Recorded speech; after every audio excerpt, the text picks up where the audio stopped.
Assalamualaikum warahmatullahi wabarakatuh. Perkenalkan, nama saya Andi Akbar Haryanto.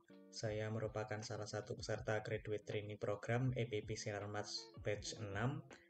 Saya berada di Divisi Paper dan penempatan ada di Mil Eka Mas Fortuna, Malang. Oke, pada kesempatan kali ini saya akan mencoba membahas tentang salah satu proses dalam paper making, yaitu proses refining. Untuk lebih tahu lebih lanjutnya, yuk ikuti video ini sampai habis ya. Oke, dalam video ini kita akan membahas beberapa hal, yaitu mulai yang pertama refining theory, lalu ada refiner type, lalu ada refining process, lalu ada freeness, ada refiner loading, bleed installation, refiner calibration, refining parameter, dan juga refining quality. Oke, kita masuk yang pertama, yaitu refining theory. Jadi, refining sendiri itu adalah sebuah perlakuan mekanikal pada fiber, di mana fiber tersebut akan digerus oleh suatu alat bernama refiner. Nah, tujuan dari refining sendiri ini adalah menciptakan fibril-fibril pada permukaan fiber, dan dengan terciptanya fibril-fibril ini akan membuat gugus OH menjadi lebih banyak, di mana dengan banyaknya gugus OH tersebut, ikatan hidrogen antar fiber otomatis juga akan semakin banyak. Dan hal ini tentu mempengaruhi di kualitas kertas, yaitu membuat ikatan kertas semakin kuat atau tensile strength dari kertas menjadi tinggi. Lalu fibrilasi sendiri dibagi menjadi dua. Yang pertama adalah outer fibrilasi dan juga ada inner fibrilasi. Dan outer fibrilasi ini merupakan fibrilasi yang terbentuk pertama kali, yaitu bagian luar secondary wall dari fiber akan terkelupas, di mana hal tersebut akan membuat gugus OH semakin banyak, sehingga ikatan antar fiber menjadi kuat. Dan outer fibrilasi ini terjadi karena adanya gesekan fiber dengan fiber. Lalu untuk inner fibrilasi, yaitu bagian dalam dari secondary wall ini mengalami delaminasi. Jadi delaminasi ini membuat air mudah masuk ke dalam fiber, dan fiber ini akan swelling atau mengembang karena adanya air tersebut. Inner fibrilasi sendiri terjadi karena gesekan fiber dengan pisau refiner. Nah, lalu kita masuk ke jenis-jenis refiner. Di sini terdapat dua jenis refiner yang sering kali kita jumpai. Yang pertama ada disc refiner dan yang kedua ada conical refiner. Kedua pengelompokan ini bisa dilihat dari plate yang digunakan. Jadi untuk disc refiner ini menggunakan disc atau piringan. Di sini bisa kita lihat. Lalu untuk conical ini piringannya berbentuk kerucut. Dan untuk disc refiner sendiri dibagi menjadi dua, yaitu ada single disc dan double disc. Untuk single disc memiliki satu stator dan juga satu rotor, sedangkan untuk double disc terdapat dua rotor dan juga dua stator. Untuk penggunaan umumnya pada pabrik kertas digunakan disc refiner. Lalu untuk conical refiner ini biasanya digunakan untuk tuning, atau jika hasil dari refiner oleh disc refiner ini belum memenuhi spesifikasi yang diinginkan, maka digunakan conical refiner untuk tuning, di mana berfungsi sebagai untuk menambah fibrilasi atau juga untuk cutting fiber. Ketika digunakan untuk fibrilasi, maka output dari conical refiner akan meningkatkan gugus OH sehingga meningkatkan ikatan antar fiber, sedangkan untuk cutting fiber itu akan meningkatkan keseragaman dari fiber atau uniformity-nya akan meningkat. Kenapa disc refiner ini lebih banyak digunakan pada pabrik kertas? Dikarenakan Kalau memakai conical refiner ini dibutuhkan investasi yang jauh lebih besar, dan juga untuk spare part yang tersedia, conical refiner lebih susah untuk didapatkan. Nah, kita masuk ke refining proses. Jadi pada plate refiner terdapat dua jenis, yaitu rotor dan stator. Di mana rotor ini adalah plate yang bergerak, jadi dia yang berputar, sedangkan stator adalah plate yang diam. Nah, nanti fiber nantinya akan masuk ke dalam sela-sela antara rotor dan stator. Di sini bagian-bagian plate ada groove, bar, dan gap clearance. Untuk groove sendiri yaitu bagian celah yang menjorok ke dalam, sedangkan untuk bar adalah yang menjorok keluar.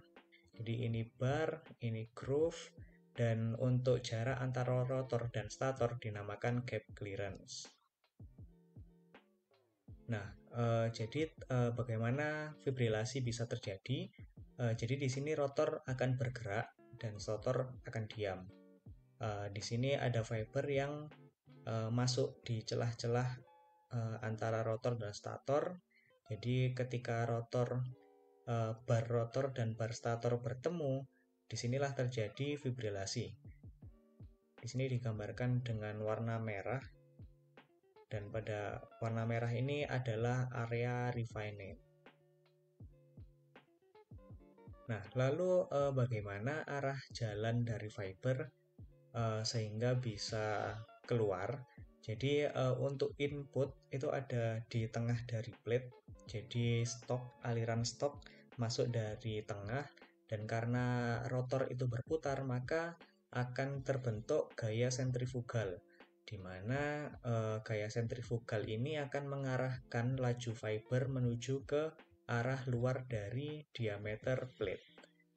Di sini fungsi dari groove juga menjadi jalannya dari fiber.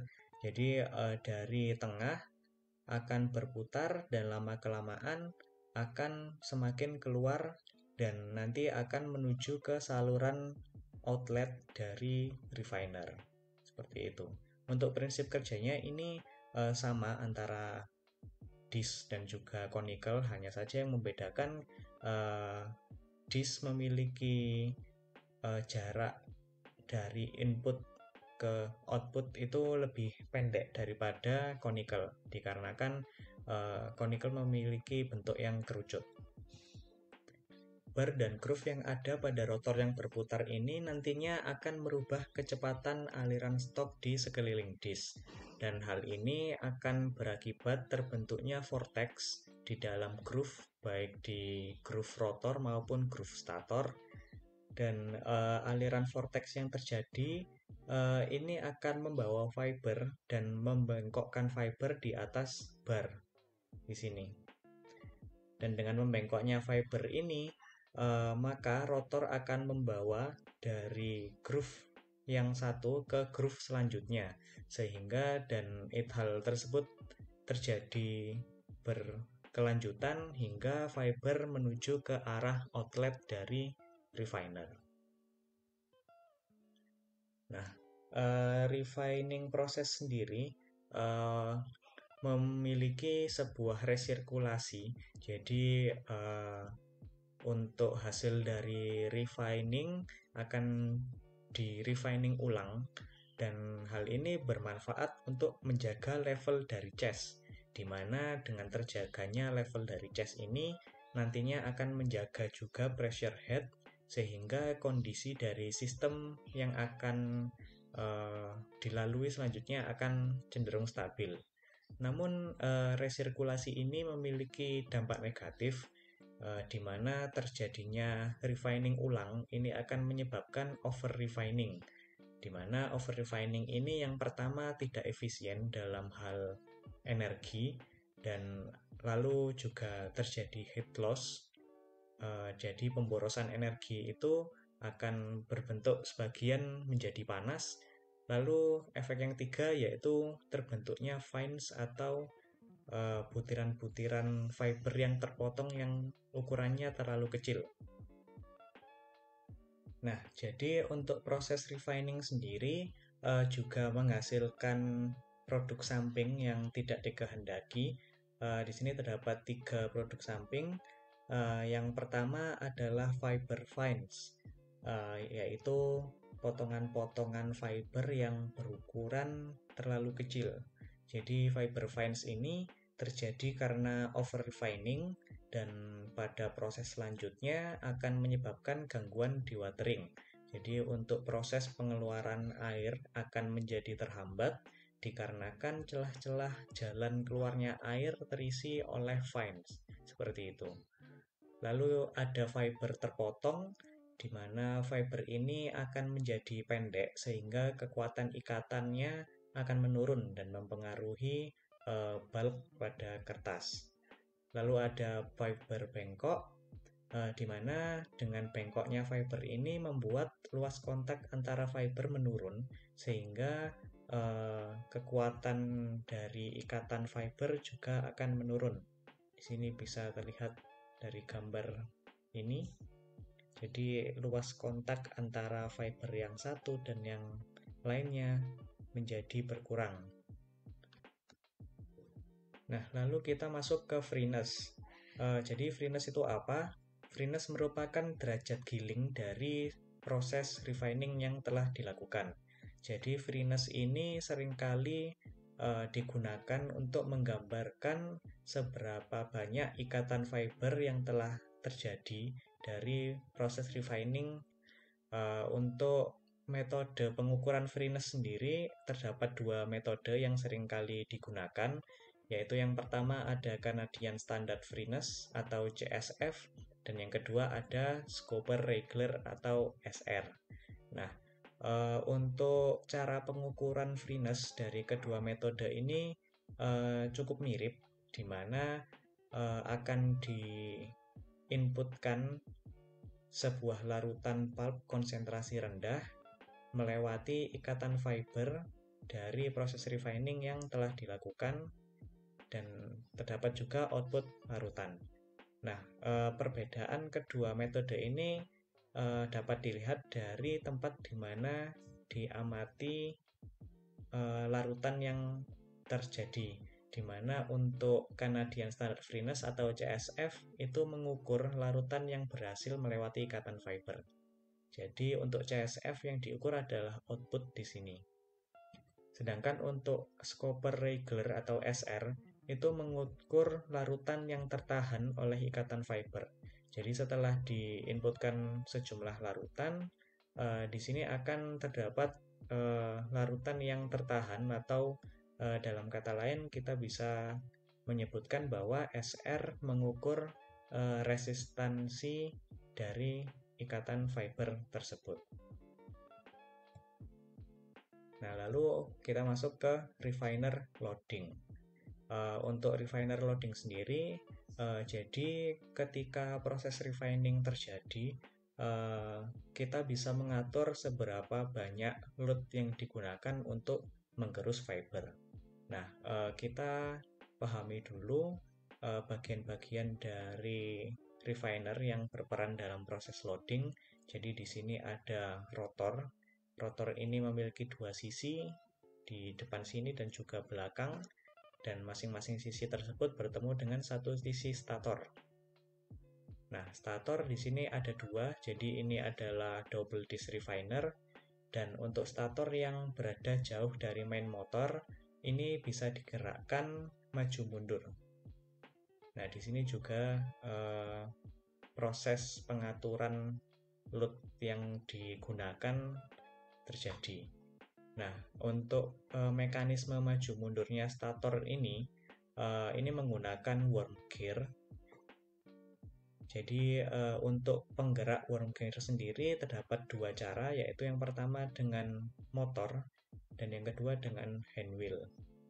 Nah, untuk proses startup atau proses dimulainya ketika awal refiner berjalan biasanya menggunakan hand wheel, dan untuk ketika proses sudah berjalan nantinya akan menggunakan motor untuk proses loadingnya.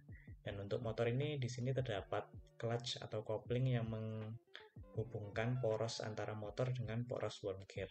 Jadi ketika wound gear ini berputar, nanti di sini stator akan dapat bergerak maju dan mundur. Nah, ini mekanisme dari refiner loading. Jadi ini adalah kondisi awal di mana tekanan antara stator dan rotor di kedua sisinya itu sama. Nah, ketika terdapat pembebanan atau loading dari motor, maka di sini tekanan akan meningkat daripada tekanan yang ada di sini. Peningkatan tekanan tersebut bisa terjadi karena adanya penurunan volume. Nah, karena ada perbedaan tekanan antara kedua sisi rotor ini, maka rotor akan melakukan kesetimbangan. Jadi rotor akan bergeser menuju daerah yang memiliki volume lebih besar untuk menyamakan pressure dari kedua sisi dari rotor tersebut. Dan pergerakan rotor ini dibantu oleh adanya floating shaft di sini. Jadi floating shaft ini yang berperan dalam maju mundurnya rotor ketika menyetimbangkan pressure di kedua sisinya. Nah, lalu kita akan membahas sedikit tentang floating shaft tersebut. Jadi floating shaft terletak ada di sini. Shaft atau poros ini berfungsi sebagai tempat pergerakan maju mundur rotor ketika loading. Poros ini ditumpu oleh dua bearing, yaitu inboard bearing dan juga outboard bearing. Oleh karena itu, level oli dan juga kualitas oli yang ada pada bearing tersebut perlu diperhatikan agar fungsi lubrikasi berjalan baik. Karena ketika refiner berjalan, proses loading ini sangat fluktuatif. Jadi dibutuhkan lubrikasi yang baik untuk mendukung proses loading yang baik pula. Nah, lalu karena floating shaft merupakan mekanisme yang bergerak, otomatis kita juga memiliki packing seal. Packing seal ini terdiri dari packing sleeve yang melapisi floating shaft, dan juga ada packing lantern ring di sini di lebih luarnya lagi. Nah, packing seal ini bertujuan untuk mencegah adanya kebocoran stok, dan juga untuk mencegah hal tersebut digunakan pula bantuan dari sealing water. Jadi tekanan dari sealing water harus selalu lebih tinggi daripada tekanan stok, sehingga jika terjadi kebalikannya, maka yang ada adalah stok yang akan masuk ke sealing water, bukan sealing water yang menahan laju dari kebocoran stok. Biasanya ketika sealing water sudah tidak kuat, akan dilakukan pengencangan pada packing lantern ring, tapi hal ini tidak boleh dilakukan terlalu sering dikarenakan dengan mengencangkan packing lantern ring, hal tersebut akan membuat pergerakan dari floating shaft menjadi terhambat. Nah, lalu ada aturan instalasi dari blade atau blade. Nah, di sini terdapat 4 buah sisi, karena ini merupakan double disc refiner yang memiliki 2 sisi rotor dan juga 2 sisi stator. Jadi yang pertama yang kita perlu perhatikan adalah arah putaran dari shaft. Nah, untuk menentukan arah putaran shaft ini clockwise atau counterclockwise, itu kita bisa melihat dari sisi adjustment end, yaitu sisi yang berlawanan dengan sisi dari motor. Nah, jika putarannya adalah clockwise atau CW, maka urutan pemasangan blade, di sini ada blade kita notasikan dengan bit 1, 2, 3, 4, maka urutannya adalah even, even, out, out. Sedangkan jika counterclockwise atau CCW yaitu out, out, even, even. Nah, even atau out itu bisa kita bedakan dari sini. Jika plate tersebut out, kita bisa lihat bahwa kemiringan sudut dari bar itu mengarah ke kiri, dan juga untuk serial numbernya itu diakhiri dengan angka-angka ganjil. Ini hanya digunakan untuk kode. Dan untuk yang even atau genap itu bar mengarah ke kanan, sedangkan untuk kodenya, serial numbernya itu angka terakhir diakhiri dengan angka-angka genap. Aturan instalasi ini digunakan untuk memaksimalkan gaya sentrifugal yang terjadi, karena jika tidak mengikuti aturan ini ditakutkan arah aliran dari stok akan tidak karuan, atau bahkan ketika terjadi di mana gaya sentrifugal sama dengan gaya sentripetal, maka stok tersebut tidak akan bisa keluar. Jadi tidak ada yang mendorong aliran stok menuju jalur outlet. Oke, kita akan membahas tentang refiner calibration. Jadi untuk kalibrasi ini biasa dilakukan ketika mesin refiner startup atau akan mulai bekerja. Jadi untuk kalibrasi ini memiliki 4 tahap. Yang pertama yaitu pemberian load melalui handwheel, di mana hal ini akan mempertemukan antara stator dan juga rotor sampai pada posisi seperti ini. Nah, ketika rotor dan stator sudah bertemu, kita akan mengurangi load hingga stator mundur sejauh 4 mm. Dan ketika hal tersebut sudah terpenuhi, kita akan mengendurkan baut pengencang dan juga menggeser tangkai hingga menyentuh pada limit switch. Jadi limit switch di sini berfungsi untuk indikator posisi dari stator dan rotor.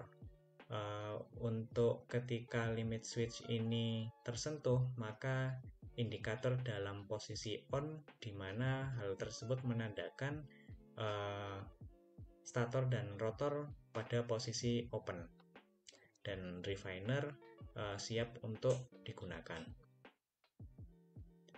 Nah, lalu untuk refining parameter, yang pertama ada idling power. Jadi idling power ini merupakan energi yang digunakan untuk memutar rotor disk refiner. Jadi dari power keseluruhan itu tidak seluruhnya mencapai ke fiber. Jadi di sini juga ada idling power dan diukur dengan cara mengalirkan air pada saat rotor berputar dalam kondisi clearance antara pisau disk sedekat mungkin namun tidak bersentuhan. Lalu yang kedua ada net power. Nah, net power ini merupakan energi yang diterima oleh fiber. Dan untuk rumusnya, net refining power ini yaitu total power dikurangi dengan idling power dan diukur dalam satuan kilowatt. Lalu ada amount of refining, yaitu jumlah net power yang digunakan dibagi dengan fiber yang melewati refiner dalam jangka waktu 1 jam. Biasa dilambangkan dengan SRE. Lalu ada specific edge load, yaitu energi yang diterima oleh fiber dari ujung rotor hingga ujung stator. Biasa dinotasikan dengan SEL. Di sini ada PE. PE ini merupakan net refining power yang dibagi dengan LS atau CL dikali N. Lalu cutting edge length calculation, yaitu merupakan panjang bagian potong dari plate per putaran. Jadi dinotasikan dengan CEL dengan rumus ZR dikali ZST dikali L. ZR merupakan jumlah bar pada rotor, ZST merupakan jumlah bar pada stator, dan juga L adalah panjang. Dan di sini bisa kita lihat contohnya. Di sini untuk Z1, area Z1 merupakan titik sini dari sini, titik sini menuju sini. Di sini untuk jumlah bar terdapat 96. 96 ini didapatkan dari banyaknya bar yang ada di area Z1. Jadi ini adalah potongan segmen 30 derajat, di mana jika satu putaran penuh 360 derajat, maka akan ada 12 segmen.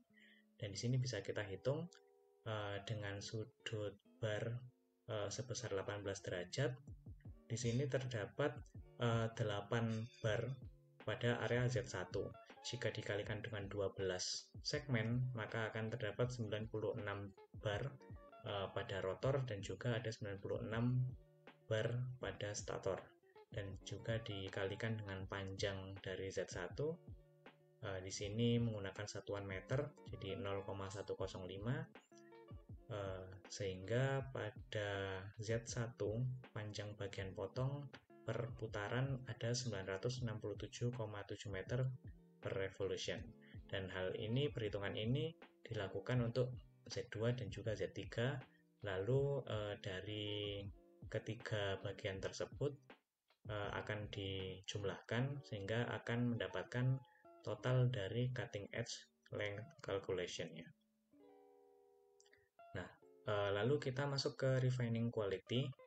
Yang pertama yang mempengaruhi adalah jumlah refining bar, yaitu semakin banyak jumlah refining bar, maka tiap satu fiber akan mengalami impact beberapa kali dengan energi kecil ketika melewati refiner. Hal ini akan menghasilkan gentle refining. Jadi dengan energi impact yang kecil namun berkali-kali, hal tersebut akan membuat fiber development menjadi lebih baik. Lalu yang kedua ada kecepatan rotor. Semakin tinggi kecepatan rotor, maka akan semakin sering fiber melewati daerah refining. Hal ini juga akan membuat energi impact yang digunakan pada fiber akan rendah, sehingga tidak terjadi stres yang berlebih pada fiber per individualnya. Lalu ada lebar bar. Semakin lebar bar, maka semakin lama waktu fiber melewati refiner gap. Jadi ketika digerus, ketika bar bertemu dengan bar rotor bertemu dengan bar stator, pada waktu tersebut energi akan didistribusikan. Jadi karena luasan lebih panjang, maka energi impact yang diterima akan lebih rendah. Lalu ada konsistensi stok. Semakin tinggi konsistensi stok, maka semakin banyak fiber menyerap energi yang digunakan di refiner. Hal ini membuat stres pada tiap individu fiber akan rendah. Lalu ada lama proses. Semakin lama waktu proses, maka tensile strength akan meningkat, ditunjukkan oleh grafik ini. Lalu daya robek atau tear resistance awalnya akan meningkat, lalu setelah melewati poin tertentu, dia akan menurun. Lalu untuk opacity atau daya tembus kertas, itu akan menurun. Lalu untuk densitas, semakin lama waktu proses, akan semakin meningkat. Oke, sekian video yang bisa saya sampaikan. Terima kasih telah menonton, semoga bermanfaat.